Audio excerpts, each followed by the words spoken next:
In this episode, we once again talk to Doug Hutchison of Chase Archery. Doug is the man when it comes to building strings and cables and tuning a bow to its optimum performance. Contact Doug at 816-885-7599 to get your bow premium tuned before hunting season gets here. Because once it gets here, Doug's going to be out chasing animals all over the country. Doug's contact info will also be in the show notes for this podcast. We covered so much in this interview that we went 2.5 hours. Needless to say, this will be a 2-part interview. Here is part 1 of our interview with Doug. Welcome to the Bowdudes, a podcast about archery and the lives it has ruined. The Bowdudes are not responsible for diminishing archery skills or lower IQ. I worry about breathing. Shut up and shoot. And I'm totally lost. God, I keep having to remember that we're PG-13. Did Words help you with those pants? No, he did not. I'm so glad you have yourself to crack up. Logic and common sense will not be tolerated. This is a very interesting podcast so far.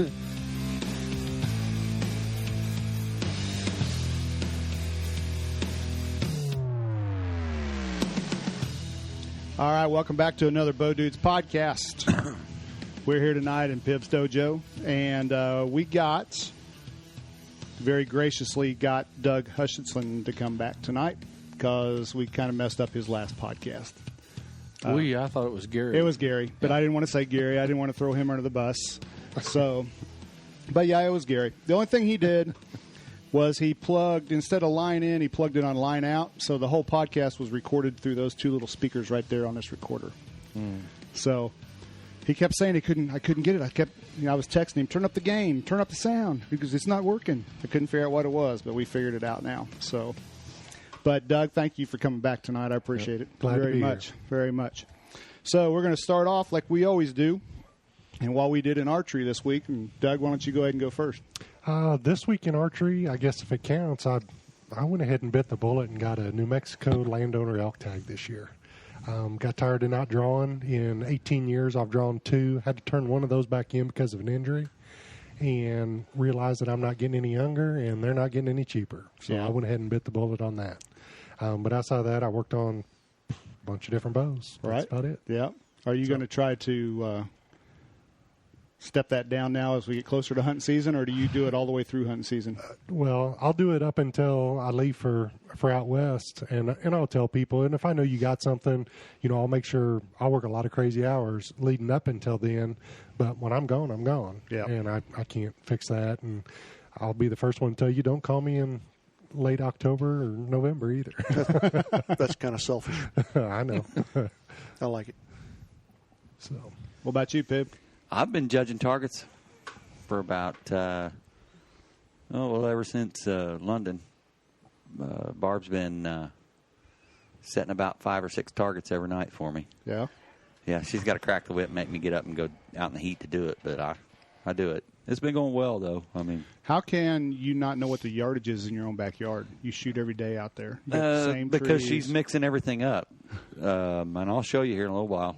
But she moves sticks around. She's put stuff out in the front yard. She's run stuff down the lane that way, or down the front of the house. She's cut lanes back into the brush and set stuff back in there out past my brush pile. She ought to go make you stand up there and judge back this direction. I've done all of that. She has really mixed it up. I'm amazed at how she's been able to move stuff around to fool me. Yeah. And she's done a great job. It's really helpful. I just giving you a hard time about that because that used to be my biggest gripe when we had St. Joe bow hunters, and they would say, like if we had the Triple Crown or something, you guys shouldn't be able to shoot because you set targets. Right. I just paid for my own gas. I took time away from my family to camp over here to guard these targets for the weekend, and now you're saying I can't shoot the targets? Right. I said I've been shooting here for years, and I still couldn't, except for the one shooting across the creek, and then the long one on B side where you shot from the log straight down the... Yep, I remember it. Yeah, those are the only 2 I even knew close to what the yardages were. I could remember. I can't remember 40 targets at a time. You know? And you'd still shoot an 8 on it. I would, even if I knew that it didn't do any good. If I knew the yardage anyway. So Yeah, that's the way we set targets. And somebody said, well, are you going to shoot since you set them? I said, well, doesn't matter. I'm shooting senior known anyway, so I'm going to know them anyways. Yeah. Right. It makes a difference. Isn't senior known kind of an oxymoron? Senior forgot. Yeah. How's that? Hey, don't start none, won't be none. when's your next shoot? What's the next ASA? It's June 24th. Oh, it's coming up. Coming up pretty quick. All right. So, And it's where? Metropolis, Illinois. Ooh, yeah, hot. Hot. If you were tuned in, you wouldn't know this. I'm a Western hunter now, Vince, so I don't have time to figure out all this. Here other we stuff. go. So, Western Platte County. what about you, Bob? I went down Sunday and shot Sedalia State Fair archery, and they didn't have a known class, so I had to shoot. You judged? Guessing, I judged. Right on. Some of them I judged well, some of them I didn't, but I shot okay. Yeah. Actually, I kind of surprised myself. Shot a little better than what I've been shooting, and there was 3 old people that shot worse than I did. So Yeah. there was 4 of us in our group in our deal. So yeah, I figured that State Fair, they've had a lot of people come up to Carroll County Bow Hunters and help out, and I hadn't been down there all year, so I thought I needed to go support them. So they asked me where the rest of the guys were at, and I told them in Oklahoma, because that's where the majority of everybody else was at. And You won that one year, didn't you, Yeah. Doug? Yep. The Stillwater, and then I think the next one I went to was the one in Indiana. No, I thought you was talking about State Fair. No. Yeah. Once or twice Yeah. over the years. But it was surprising. State Fair had quite a few shooters too. It was warm too. Yeah, I bet. But I'd like to have been down there watching Vinny, coaching him a little bit. Don't look at me in that tone of voice. I have not yet begun to suck. Well, just tell us about it. Yeah. Let's get it out here. We're here to help. Really? Go ahead and lay back on the couch. I didn't do awful. Doug's here. He can talk you through it. This didn't shoot well. Yippee. Like, You're not supposed to say that. I did not shoot well. You're supposed to say, I shot well, I didn't score well. No, I shot like... Great. No, wait a minute. 7:30, 7:23. I got to put a beep in there. You're supposed to say, my sight moved, my peep moved, my rest moved, something. Well,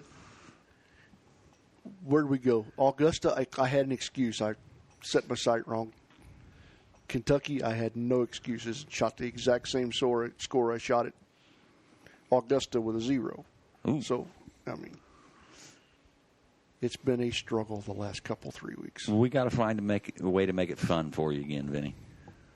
I tried to tell him. I'm thinking topless beer carts. I tried to tell him, just pretend like you're in my backyard. Shoot your bow like you're in my backyard, only you happen to be in Oklahoma. So Monica's going to bring me a glass of tea after every target. Well, She does that at Bob's. I was going to say, let's go to Bob's. I and know. shoot. We need to go to Right. Bob's. She's awesome. Hey, we probably get some pie there, too. yeah, if there's any left. It's gone right now. Gooseberry pie this time. It was good. She'll make Oh, you play man. Wahoo. It's though. probably I one of the kinda- best ones she's ever made. Yeah, it was really Oh, good. you just have to brag about it a Yeah, little and bit. man, it was good. You better cut the pie out because if you get an antelope on the first day, Fred will make you go up in the high country and set up wall tents. What are you saying? I'm not Are saying you saying anything. that I don't look like I can Am I handle one it? to talk? I've got to lose 40 pounds in 2 months. I think I may have waited just a little bit long to start my mountain program. Like 20 years. Yeah. But I can do it in 2 months. What Carrie put on Facebook the other day, she was going to lose, her goal was to lose 15 pounds by such and such date, only 20 pounds to go. Yeah. But yeah, I should take some credit for Vince's shooting and Julie's shooting. So, because they were, after they both got done the first day, they were texting me saying how crappy they shot and everything else, and I was telling them basically the same thing. Only Julie can read and Vince can't. Because Julie come back the second day and put a whooping on people, and I lashed a couple people around the ankles. I shot better the second day. okay, all right, I feel better then. I felt like I let you down. It's actually quite a bit better the second day. So you got to feel good about something for the weekend then. Yeah. Heck yeah. I wasn't in the sauna at work, so, I mean, it ought to be fun. Bad day shooting's better. Got to than see a good day at transformer. work. I saw that. saw I got that. to see That's cool. Transformers. Yep. Didn't get it. There wasn't a tornado. I was in Oklahoma, and there was no tornadoes. That was good. That's always good. You sure you was in Oklahoma? Yeah. Yeah. I don't know. But what I just got in the car, woke up wherever we got out of the car. So did Julie buy supper that night? yeah. Is she Sure she working did. this summer? No. Oh, okay. I didn't know she's doing summer school or something like that. She's working hard right now. Anything else? She's training. Anything else? I don't know. Nothing you can think of? Come back to me later. All right. Well, I've been shooting this awesome super tuned bow with these awesome bow strings on it, and I love it. And besides that, I went back to the doctor Tuesday, and he wants to keep me out for physical therapy for a month. And I begged him. I was in tears in the office saying, I want to go back to work. I want to go back to Fort. It's 120 degrees in there right now. I really want to go back. It's going to help with my weight loss program and all that. But I don't know how Doug's sitting there with a chapped ass like that from all that kissing. he wouldn't let it happen. So I got to stay out till July 18th now. So There's like a 3-foot-tall Oriental girl doing your job. my job's pretty easy. But my physical therapy lady asked me how I did my job, and I showed her, and she said, that's what's part of your problem, because I'm having to lean over like this, and this is where the tightness is in this vertebrae down here to the Bit. right. You're going to have to bid on something else? We'll just chop that ankle off, and it'll. There you Yep. go. But anyway, let's get started, because we got a lot of questions for Doug tonight. Yeah, because I got to go And, fishing in the morning. I got to get out of here. Do you? Where you going? Secret. So, anyway, we appreciate you coming tonight, Doug, again. We apologize for Gary, and that's why he's not here tonight. Oh, is he in timeout? Yeah, he called me and said, can I go ahead and come? And I said, no, you're not coming because you screwed it up last time. So let's talk about some bow strings. Okay. If you get a brand new bow, won't any old set of strings and cables work? How should you replace the strings, the factory strings, on a new bow? That's kind of a loaded question, and it's not always black and white. Okay. Only on a Matthews. Well, you'll find that it varies from He said that out loud. from bows year to year too. Yeah. Because companies will go from having really good strings, and then they'll try to. The bean counters will cut costs. The first thing gets cut is the quality of strings and cables. The next year, I've literally opened up boxes of brand new bows and had servings coming off of them. Wow. Which is crazy. That was $1,000 bow, and the weakest link on that bow is the strings and cables. Usually, what I'll do, I did it twice today. Some guys sent me 2 new carbon airs, and they asked me, "Do I need new strings and cables?" So what I did is I took them off, put them in spec, stretched them for several hours, went and measured them again, and see if they move. If they'll move, once, I'll adjust them, put them back into spec, stretch them some more, put more weight, tension on them, I should say. And if they stay stable after that, then I'll go ahead and put them on the bow, draw the bow back, get everything timed, leave it at 3/4 draw, depending on where the cam rolls over.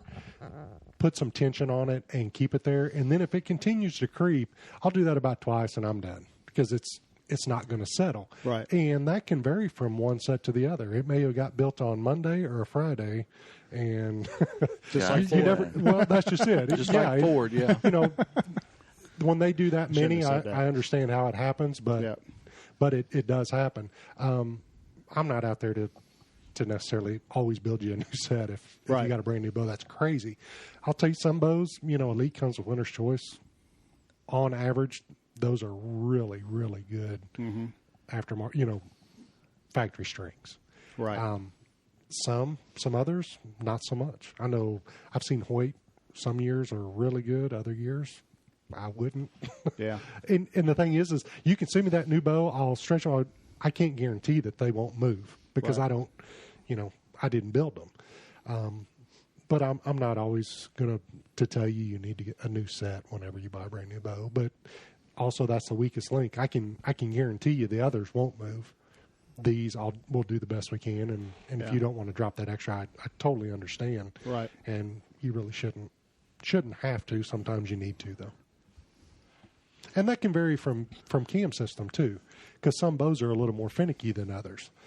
Some you can get away with a little bit of creep or movement, and it's not a huge point of impact change. Where others, man, if you move it, half a twist on an overdraw binary cam on one side of the yoke that's a big difference on Really? the way that cam functions. Yeah. Yeah. So. Huh.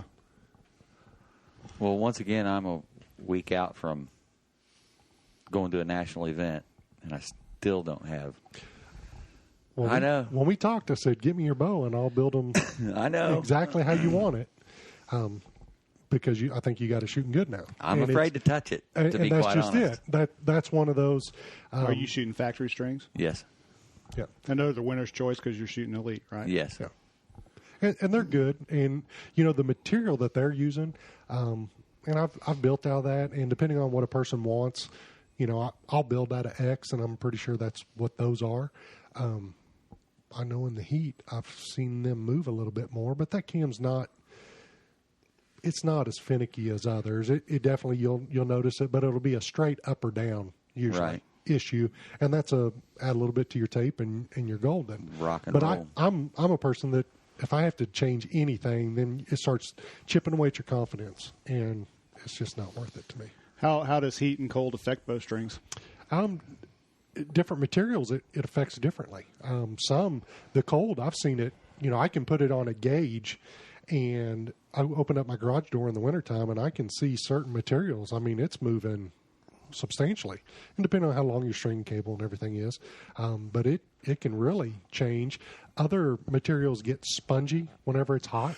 It will not only stretch, but it'll give a little bit more and cause you more ups and downs. And with you, if it's a cam that you've got to put a lot of twists in the yokes, to Right. keep everything evened up, it can also give you some lefts and rights too.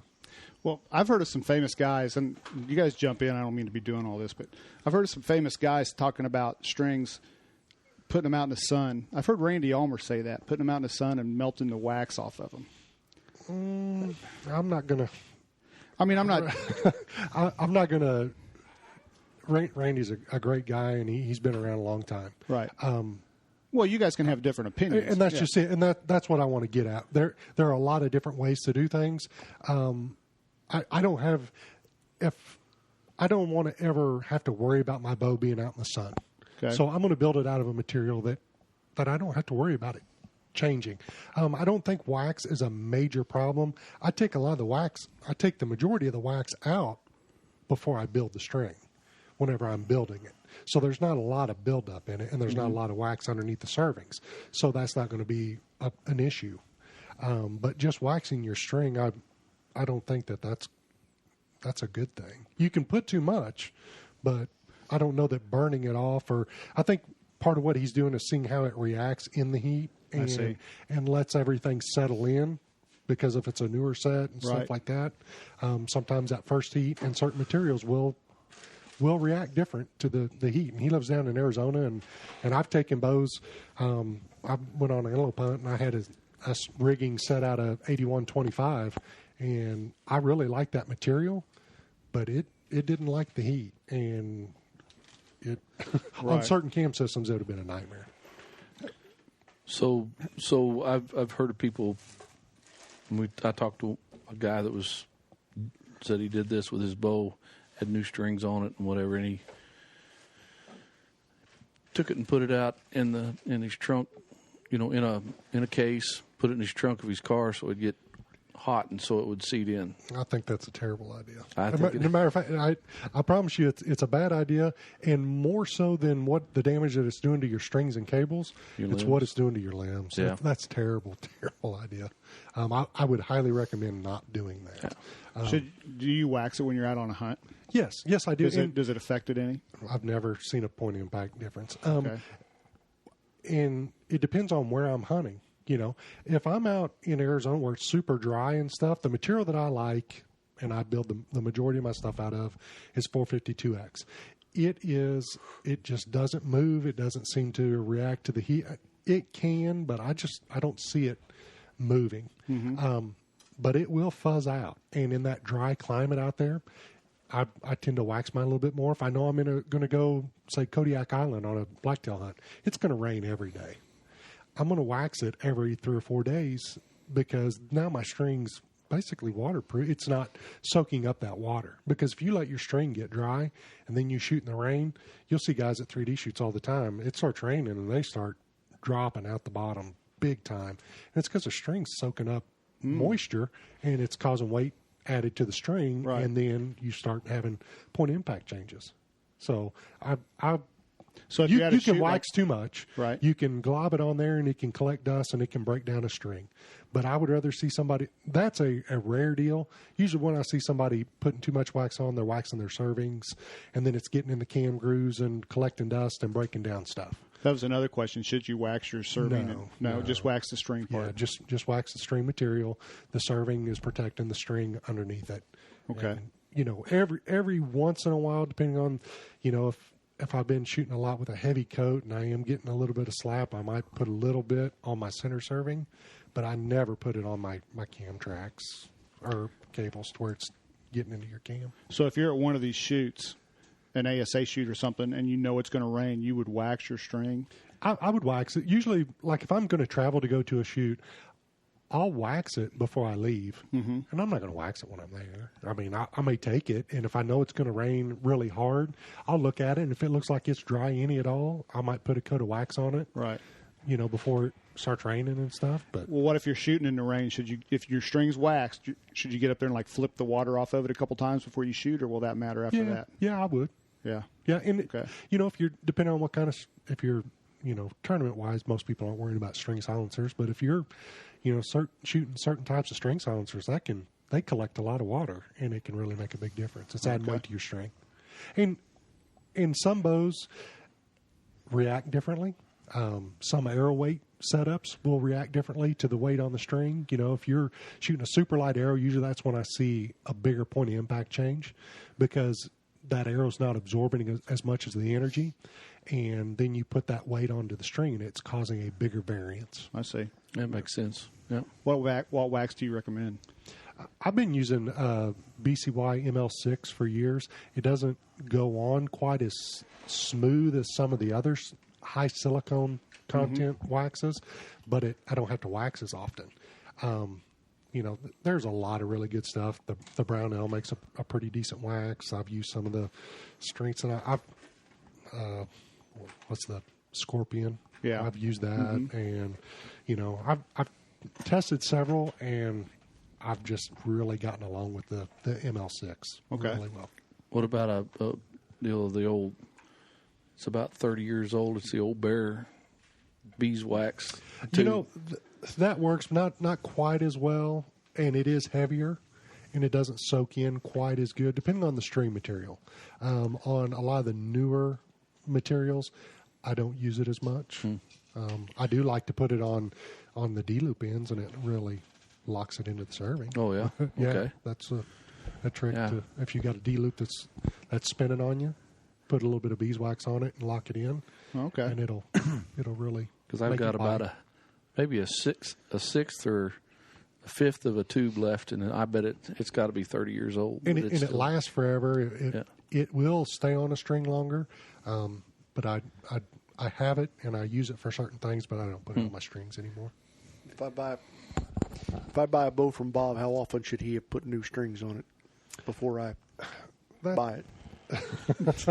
Before he buys it, probably right before. Yeah. How often should you buy? It depends on how much you shoot and how well you take care of the ones you've got. You know, I know some people that'll shoot 2 to 3 seasons that shoot a fair amount, and it's not a problem. You know, and different cams will react. You know, some cams don't support the servings as well, and it's really harsh on, say, your bus cable, and it will want to break away the serving.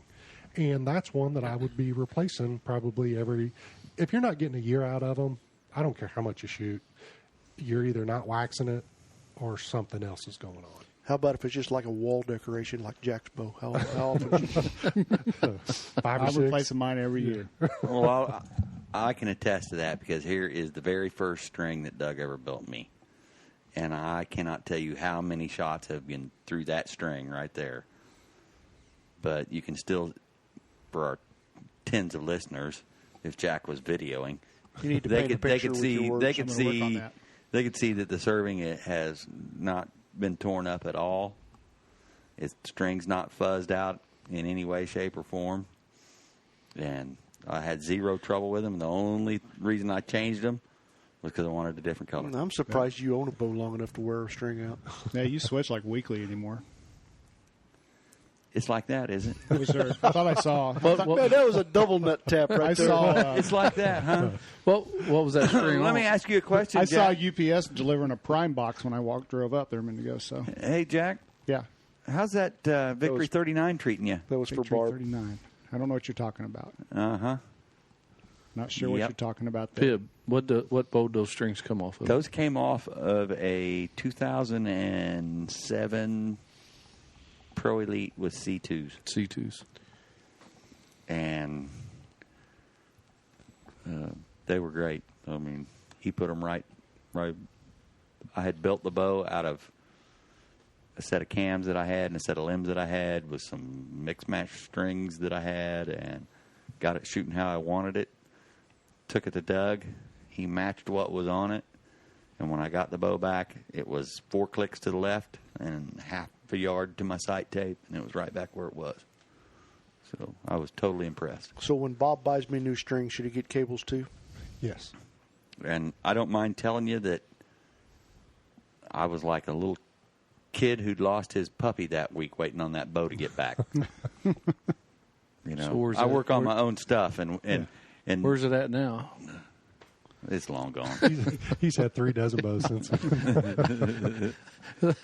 I've literally built him some, and before I got them to him, he's already switched bows? And we're talking like a 3-day period. Can Yeah. you ship that He's bow not to lying. Oklahoma? Do what? He's calling you, going, "Can you ship that bow to Oklahoma?" Right. So what Vinny was saying, if you replace a string, you need to go ahead and do the cables as well, right? Actually, no. It just really depends on Really? what type of wear. A lot of times, a guy that hunts a lot, your string will rub up against your leg as you're carrying it and things like that. And I've seen the string look like crap. And it still functions fine, but it doesn't look very good. And it's a mental thing, so a guy wants to switch that out. But if I look at the cables, and he really hasn't shot a ton, and it's a little more protected, and it's not getting the abrasion to it. Because we've heard for years, if you change a string out, you need to change the cables because they're stretched different and stuff like that. Haven't you? Yeah. I've heard a lot of things. I've heard a lot of things over the years. Yeah, I mean, no. What marketing You genius told me you this. that? I I better not did say. not tell you that. No, at the end of the day, if it's a good set of strings and cables, it shouldn't be moving much, if any, anyways. Yeah. So, and the string is different than, as far as what the function is, than the control cable, the bus cable, or control cable. They're different functions. How should somebody fix a peep that's rotating when they draw the bow? Maybe not necessarily rotating, but just not coming around to where they want it to come around. I use a butter knife. That could be a lot of different things. And he wonders why he's depending on how well the string was built and stuff like that.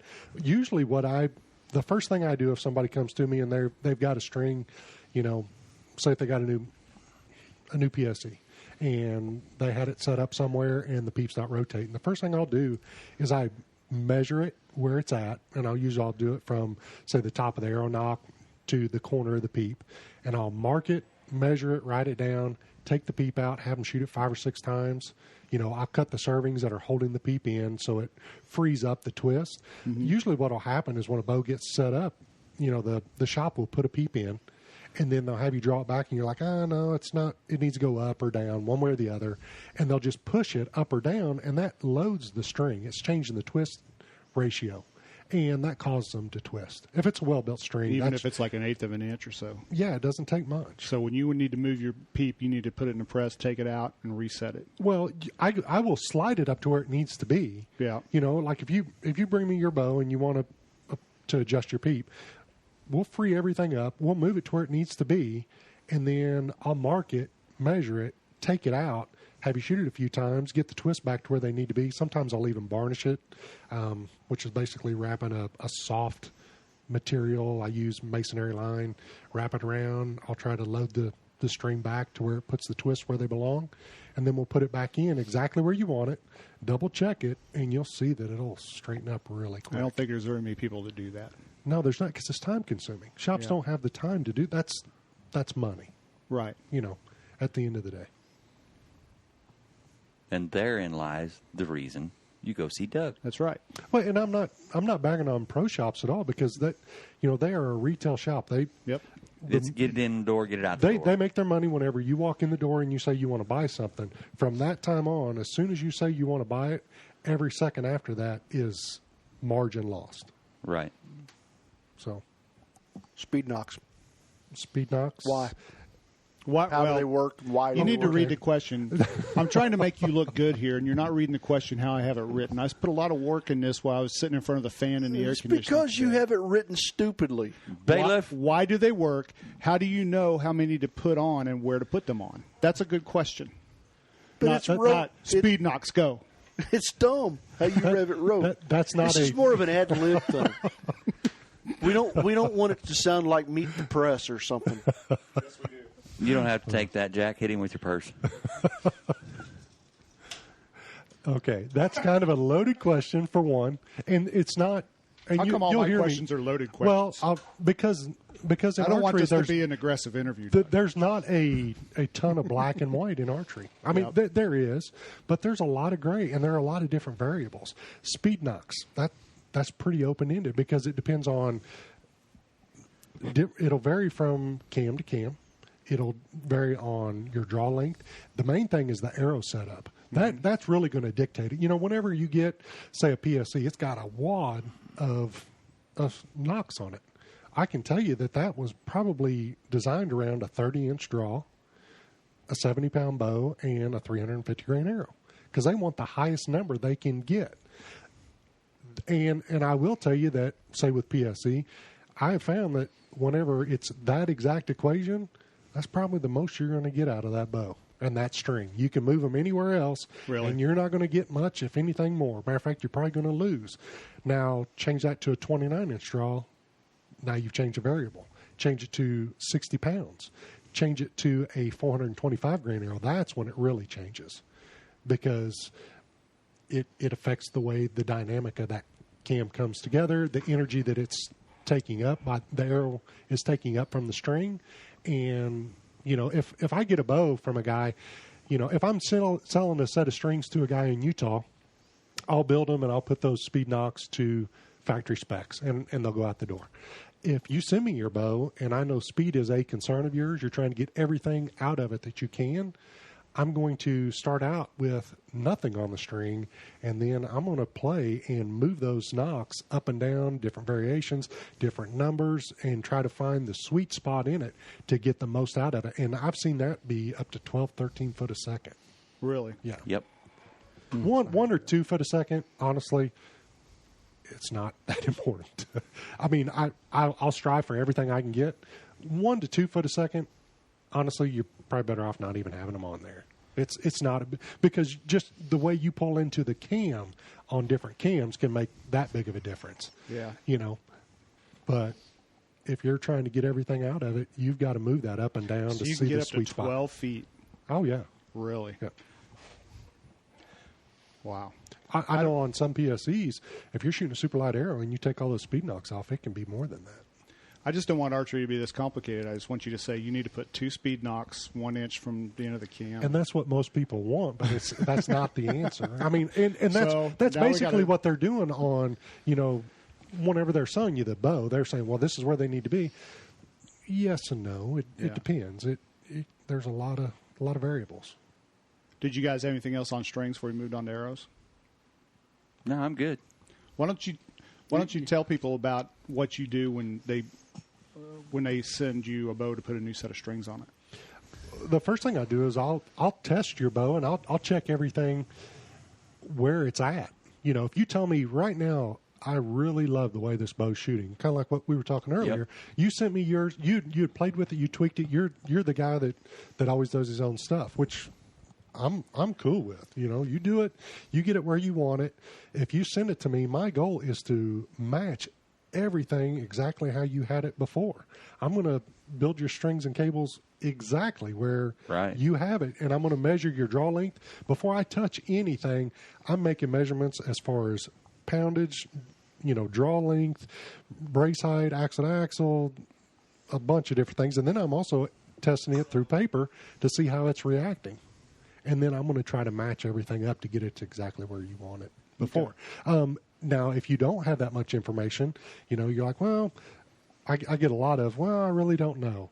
I'm going to check it. And then, you know, I'm obviously your peep height and some things like that. If you're shooting a kisser, I've got all that measurement so I can put that where it needs to be.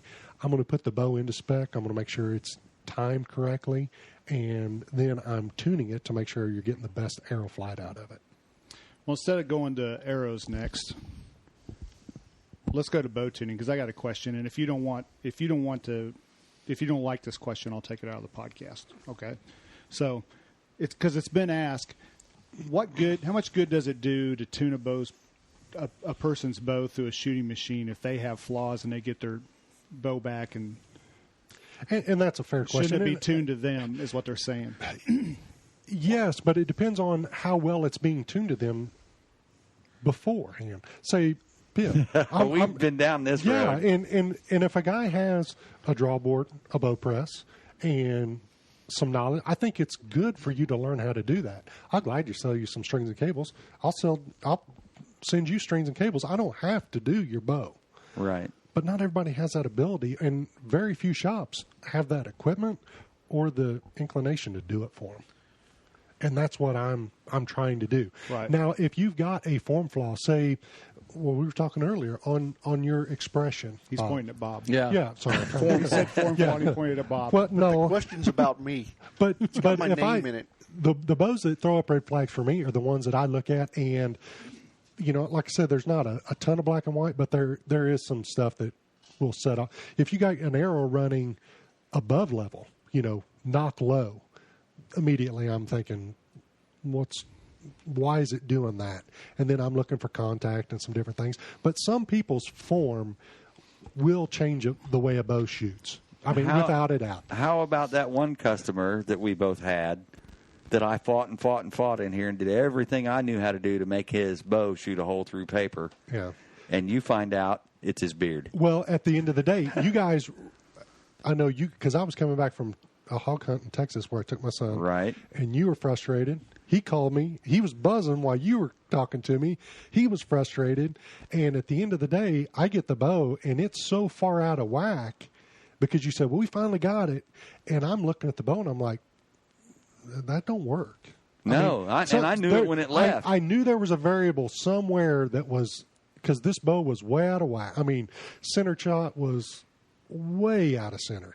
Knock height was all kinds of crazy, and cam timing was off. Everything.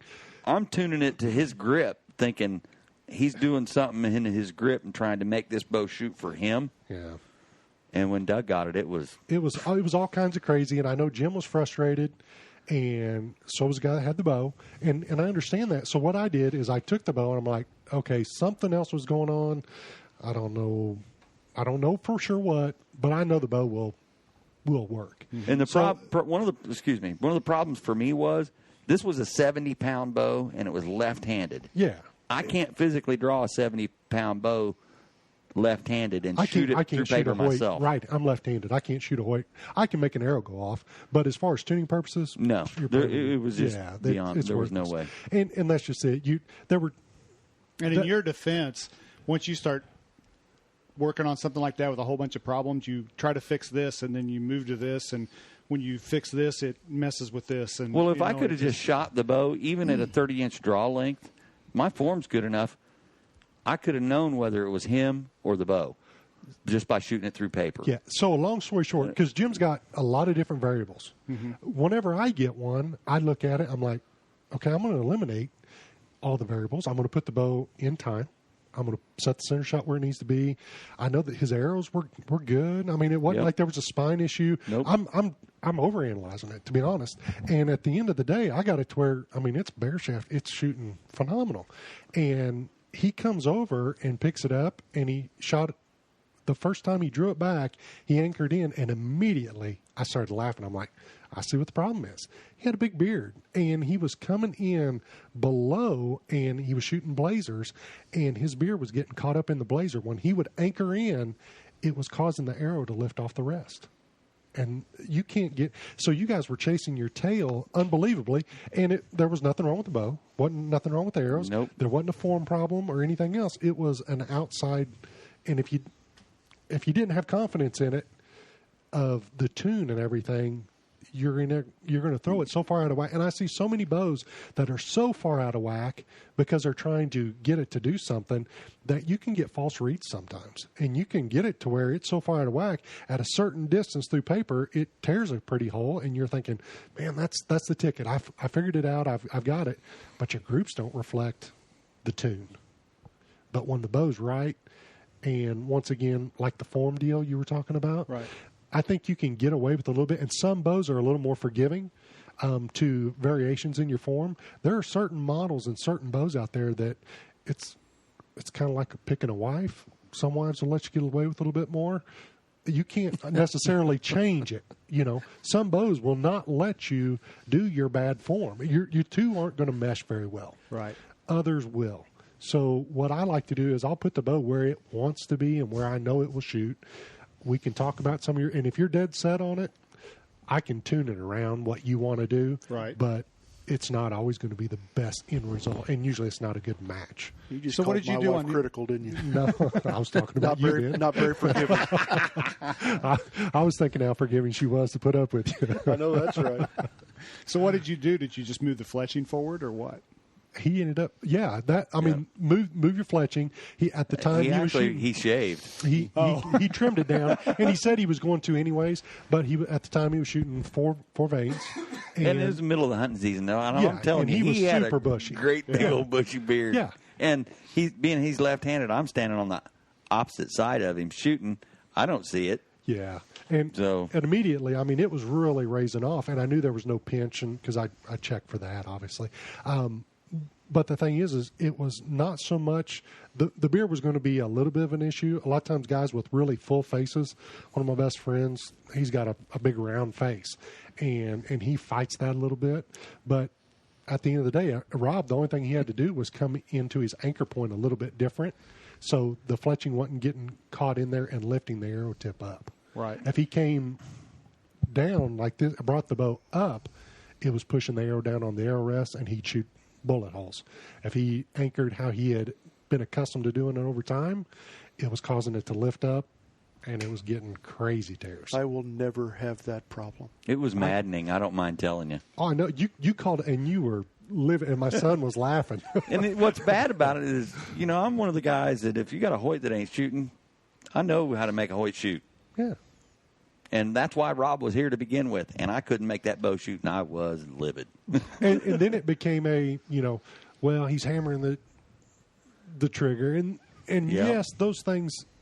But the thing is when you do it on a machine, and I'm not saying that it's it is perfect, but it doesn't always fit what you're doing. But it does eliminate that guesswork. And it can fix some things, and it can tell you if a person is willing to change it. We're, a lot of us get set in our ways, and we don't want to change. Well, that's how I've been doing it for 30 years. Well, the grips on bows are different now than what they were 30 years ago. Right. And releases and a lot of other things. So you got to be willing to give a little bit. If you are, great, and we can work around that. And then you usually see a pretty good spike in your scores. Do you remember that bow that Vic had up there at the shop all those years ago that the guy took a bunch of Bondo and put it around the grip and stuck his hand in it to where it fit. It still had fingerprint lines in the Bondo and his palm print in it.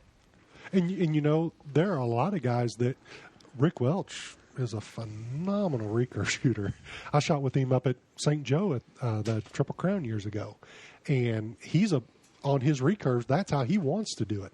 Totally different mindset. You know, he wants that locked in to where your hand is always exactly the same, and you have a little more control. I don't necessarily work with a compound. No. There's not very many of them do it anymore, but finger shooters with compounds. Have you? That one's going to be tough. I need something to work off of you know, I need to see what you're doing before, and then I'm basically putting strings and cables, and I'm setting it up to what has worked for you. I can't reinvent the wheel because I can't replicate what you're doing with your fingers. I know I set up bows for Ted Nugent, and there for a while he was doing some crazy stuff, putting like 30-some-odd eliminator buttons on. He was basically walking the string because he wasn't shooting sights. And talk about, I had to have his baseline. I could match it, and he always said they shot great. But for me, for him to, on a phone call, hey, here's what I do, and for me to try to replicate that, that's not going to happen. I can't. Right. So, but if I can get what you have, then now I know how to work to get it to where you want it. So, how would you tell a new person who's not really new to archery, they've never really shot, what advice could you give them to get them in the ballpark as far as draw length? Sell them golf clubs. Don't start. Well, you can look around the room, and we're all built differently.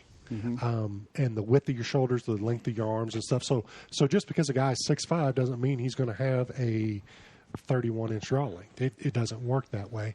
Probably two of the quickest things that I'll do is I'll take a tape measure or a yardstick, and I'll have them stand square, put it in the center of their chest, and reach out and reach as far as you can. And you look at that number, and usually that's within about a quarter of an inch of what you're going to be. That it will get you in the ballpark. It's not a we got to try this, dead Bob. set always. Another one is put a tape measure here, go get your anchor, bring it back, and measure to the corner of your mouth.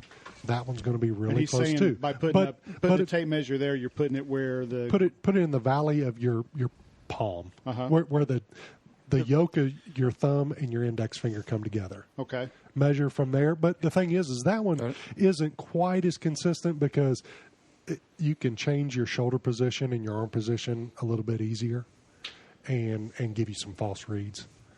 We did something wrong. Let me see mine. Okay, they're measuring. Well, you From said the a center- To your fingertip, You said a yardstick. yardstick, not a tape measure. Well, same difference. that's 30 3/4. Yeah, I'm 31 inch all day long. What's your draw length, Bob? I ain't telling you. Bob What did that needs- say? And see that's just Bob it. needs to change his draw length. Bob has wider shoulders too. That's where you get some variance. Bob's measuring 26 and a half. And what do you normally I shoot? got a fat chest. Well, that's just it. Look how wide your shoulders are. Right. And that's where. And if you're not rolling your fingers forward, it's a ballpark. But that's about. Everybody's measuring now. You got to get past these boobs. We're measuring Here, Vinny. just a second. I'm He's holding taking his it. It's too bad this isn't on TV. You just called Vinny it just cheap got video. violated. 26. 25 and 3/4. 25 and 3/4. So it's not working on you either. is it? All right, my turn, Bob. Well, it should have been longer after what Jack did to me. Oops. Gotcha. Reach out as far as you can. Measuring Pib now. 26 and a half. What are you? 28 and an 1/8. Now try it to where you're bringing the tape from here. We're obviously doing something wrong because To our the guest corner of your cannot mouth? Be wrong. You taking Okay. it to the corner, Yeah. and that says 31. And that's exactly where I'm at. So he's putting the tape in the crook of his hand. And that's just it. If I've got somebody that's never shot, I'll have them do that Pull 'em Yeah. up. to both of them, because there can be variables. Right. But honestly, the best way is to draw a bow. Yeah. And work from there. To the corner of That's your why you mouth. need to make that draw because we talked about. Because 27. different or different axle to axles can change a little bit and things like that. Right. So how close was that? It measured 27. But do you add the 1 3/4 for AMO because like you do? You guys just need to work on your form, I think.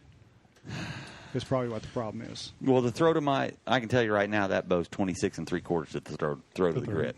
So it's close to what? Yeah.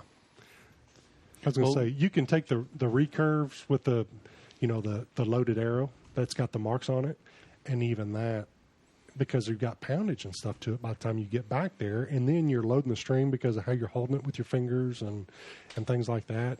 That's just a ballpark. Yeah. Yes. The best thing to do is to get a bow. I can look at somebody and say you're right around 28, and we'll set one up at 28 inches and have you draw it, and then I'm going to look at your shoulders and your arm positioning and stuff like that, and then we'll adjust accordingly. Well, Where it needs to be. and to add to that, sometimes it shows in your sight picture. Slight variations from that point. You can fine tune the way your pin sits and whatever from there. And that's why I really like tuning a bow that a guy has shot for a while, so he can tell me, man, it feels just a little bit long, So a little bit to me is a 1/16 of an inch, but it may be an 1/8 of an inch, or and I'll go one way or the other to get it to match exactly what you want. Right. So I know what feels the best for you. Or if you've got a pre-existing bow, I can Match it. Yeah. And I do that a lot. I can tell you that standing here in the garage, shooting on level ground out the side door here, I tend to shoot a longer draw length by about 1/8 of an inch.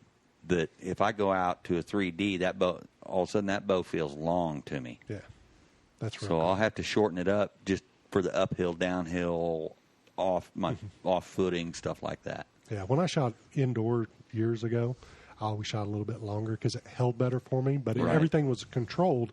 But whenever I would shoot field and definitely 3D, Yeah. I was shortening it up. I always wondered why I was doing that. But yeah, when I shot indoor, I'm a 1/4 to a half inch. It depends on I could how lock my feel. shoulders a little bit better. I would hold a little more solid. Yep. That day we shot Carrollton, that bow was shooting phenomenal before I got there, and we started shooting uphill, downhill, and it didn't feel right. And at the half, I moved the stops, and it was night and day on the second half. Just Well, I know I've done my wingspan, like the books And talk divide about, it and and- divide it and take 1.5 inches off. And it always comes up on me to like 28 and a half. If I set a bow at 28 and a half and shoot it, it feels like I'm shooting Vinny's bow or something like that. I mean, it's really I know all those short. tricks, and I've yet to find one because everybody is different. You got a wider set of shoulders. I remember a guy came into a bow shop down in Springfield, and he was 5'9", maybe. He was not a tall guy, and he goes, "I got 31-inch draw length." I'm like, okay. yeah. And but he was adamant about it, and you don't argue with the customer. If that's how he's accustomed to drawing past his ear, and that's what he wants, I'll try to tell you, but I'm not going to force you. You're going to do what you're most comfortable with. I want you to be happy at the end of the He day. can pick quarters up off the ground and never bend over. Well, and honestly, I set the guy up, and it was a little bit long, but you started looking at him. He had super wide shoulders, and his knuckles went down below his knees. Yep. I mean, he had freakishly. Once I set him up, I looked at him, I saw him draw it back, and like I said, he was leaning back just a touch, but it wasn't bad. But I was thinking it was going to be 3 inches too long, and it wasn't. My old hunting buddy Robert was that way. Yeah. He's no taller than me, and he shot a 31-inch draw. He had those knuckle dragger. Yeah, I mean, it's a rare deal, and so I'm not going to, argue with the guy. But every once in a while, you'll get one, and I'll see the guy, and he's got a 31-inch draw length. I'm like, man. And usually what it is that's the bow that the shop had whenever he went to buy one. Yep. And that's what they convinced him he needed, and they pushed him out the door. You got used to it. So, exactly. He figured out a way. Whenever I first started shooting, I had an old bear whitetail, and it wasn't the right poundage, right draw length, and I had mismatched arrows. But I could kill deer with it, and I could actually shoot it pretty well. Yeah. Because I learned how to work around it. I get bows all the time that are way out of whack that the guy is a pretty decent shot.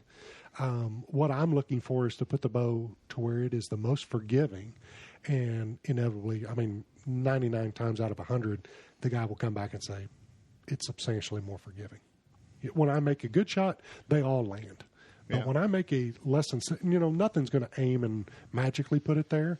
But if I creep a little bit and this and that, all the different form flaws that we all have, they still score better. Yeah. Well, I've found myself now just watching everybody's draw length, where the string touches their face when I'm at 3D shoots or whatever, and sitting in my easy chair watching hunting shows and seeing some of these guys draw back, and they're back there. Yeah. And that's the worst place to be long is hunting. Yep. But yeah, and just like over at Marshall here a week or two ago, there's a couple boys from home, and one of these days they're gonna come over in my back because I've invited them several times, and we're gonna adjust something if we can, because that one boy just about takes his ear off. It's back there, and they keep talking about how they're struggling, Yeah. And big time struggling. Yeah. And I watched they've got. At least they know. At least they know they're struggling. There's a difference between ignorance and stupidity. Yep. You can fix one; the other one's born into you, and there's nothing I can do to help you. There's nothing worse than working in a bow shop and a guy comes in and says, you tell him, man, that bow's like an inch too long. Well, I've been shooting that way for 30 years. Yeah. You know how hard it is not to look at him and say, well, you've been shooting like crap for 30 years. And you can't. Yeah. But the one boy's son, I happened to look at him, just going to see and his looked like it was spot on. And this little kid's got a whole room full of trophies. Right. These other two boys, and nothing against, because they've just started shooting 3D, and they've been hunting for a while, and it's just, and you could help them. They just bought the bow someplace and started shooting it, and that's kind of where that question was going. How's a person avoid that? They go to several different shops until they find one they trust, or go to several different shops and see if they all get the same draw length. Hopefully, if they don't know, that's just it. If you don't know, and most people are afraid to ask, that's why whenever when I was at Ross and we were putting together pro staff and things like that, and everybody wants to be on a pro staff, but I really don't care how good of a shot you are. Hopefully you're respectable and you, but if you're not approachable, I don't need you. I don't care if you're a world champion. If I can't have people come up and ask you that question, could you take just 2 seconds and, because I want you to be able to help that person. At the end of the day, and I don't know how many people, they'll come over and they'll say, can you look at this? I'm not going to charge them a dime to do that. Shops might. Most shops won't even take the time to do it. Right. Good ones will, and there are a lot of good shops out there, but the lion's share, it's a business, and I understand it's hard enough to keep the doors open anyways. So you it's a balancing act. Right. But going to a 3D shoot and going up to a guy like Piv and saying, hey, if you see it. Now, I usually, if I'm shooting with a person and I see them doing those things, you want to say it, but I'll never say it while we're shooting. If you ask, I'll help you. Anything I can do to help. I will never tell you something while we're shooting, because I think that's a pretty crappy thing to do, because it's going to hurt their confidence. Well, but after the shoot, say, you might want to try this, or, and if they're open to it, great. If they're not, they're going to basically have to fail before they will get better. It's just like target panic and a lot of other things. You need to be more approachable, Jack. I've got some really good friends though, because I've drawn back on a like a 45, 50 yard shot, and be at full draw, and some of my friends tell me, your draw length looks a little long, or or your peep's not quite turned right, or something like that. Just Man, that top cam's not quite touching, Bob. Yeah, man, you got both gambling, Can you see through that peep when it's crooked like that? I had a guy in the shop, 2 guys in the shop, Larry and another guy. I won't mention his name, but this other guy had been fighting target panic, and we were talking about back tensions, and he was wanting to know how they worked and things like that. And he was talking about being at a shoot and shooting with a guy that was really punching the trigger. So in his mind, he was trying to help this guy out. He goes, "Man, you're just hammering that trigger. You're not even getting your finger close to it, and you're just slapping the crap out." The guy was shooting well until that comment, and he went to crap. Right. I'm like, dude, that's about the biggest jerk move you can do. And in his mind, he didn't understand it. And I go, no, you don't ever say that to a person. Nope. If they ask or if they're struggling, then you help them. But if a guy's shooting good, you leave him alone. Yep. Until they want help. Or if he's happy with how he's shooting. Exactly. You let him be. We were up at Vic's shop one time, and Kaysen was in there shooting the slow kid. And every time he shot, somebody started, and we just all picked up on it. We said, "Dang, Brett, what's making that noise on your bow?" And there wasn't any noise. But you know how Kaysen is. He's got ADD.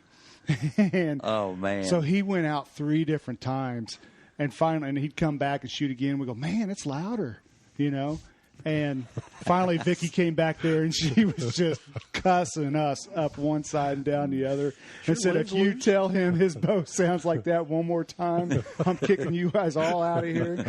Oh, she was mad. Pretty sorry. Hey, I've been at full draw and had somebody tell me, "Your cam timing's off." Yeah. And I shoot a 12 and turn around and look at him and say, "Really?" Yeah. Shut the hell up. And the thing is the cam timing can be off, and if you break a good shot and that's how you've been shooting it, as long as you do what you're supposed to do, it's consistent. It's going to be consistent. Yep. You've got to be consistent. Now, if your form is off on that shot, it may magnify your point of impact, but it don't mean that bow won't shoot good. I can put it in the shooting machine, have a bow all kinds out of whack, and as long as I crank it the same speed and put it exactly the same spot at distance, it will drive tacks. But if I crank it a different speed, a fraction, 16th long or short on the draw and everything, your point of impact goes from, a quarter of an inch to 6 inches. Yep. That's a big difference. Well, the point of that, my comment was, I knew my bow wasn't out of time. I was being messed with. Guys will do that. I mean, if you shoot enough at a competitive level, there are people out. And if I got to do that to beat you, you ain't beating me. I'm not beating you. I'm a low light. Yeah. Just what Doug was talking about there. WR and us, we used to have this conversation all the time at 3D shoots about whether a bow that's not exactly in tune, whether it will shoot, and we used to talk about that all the time. And WR always claimed, well, if you do everything exactly the same every time, it's going to do the same thing. Do the same thing. Yes, within reason. I mean, if your center shot is way out, you're going to walk the line. You're going to veer off one way. The farther back you go, the worse it's going to get, and things like that. That's really hard to control. But if you're torquing the riser to get it to where it all lines up, and you've figured out a way to get it to shoot straight, it'll still shoot straight. Yep. But now with those things, screw a fixed blade broadhead on. Now you got bigger problems. Yeah. Because so there are a lot of variables that come into it. I've never seen a trophy handed out for arrow flight. At a tournament. That's true. Go to Vegas. Stand behind them, and watch those arrows go down range. There are a lot of top scores that arrow you can read Easton as it's flying down. That's got to eat you up too, doing what you do. Well, it works for them. Sit back here, holy crap! And look at that. you see it all the time, but then usually that's not the case. But it does happen. We were shooting league one night over here at Clay Como, and a guy would shoot. Every time he'd shoot, that arrow would just porpoise all the way to the target and go in that X every time. Well, one of my first indoor nationals, I was up here at Kansas City, and this old boy was hanging his target up there, 60 X's, and older guy, and so I thought I'd learn something, and so I asked him, I said, well, do you shoot your bow through paper, tune it through the paper and stuff? He says, I don't care what it does. As long as it hits in that X down there at 20 yards, I don't care what it does through paper up close or anything like that. But in my back of my mind, that guy'd shot enough. If he's shooting 60Xs and shot enough, when he eyeballed one together, I bet if he went up and shot it in paper, it would shoot a bullet hole. Not necessarily. I know some guys, especially shooting off blade rests, and there are a lot of people that they're of the opinion, and I will say that when you're shooting a field tip is way different than you're trying to shoot a fixed blade broadhead. Right. I mean, way different. If some people, they believe that if you're shooting a perfect pencil hole paper tear, that the bow isn't as forgiving because that's when you do everything perfect.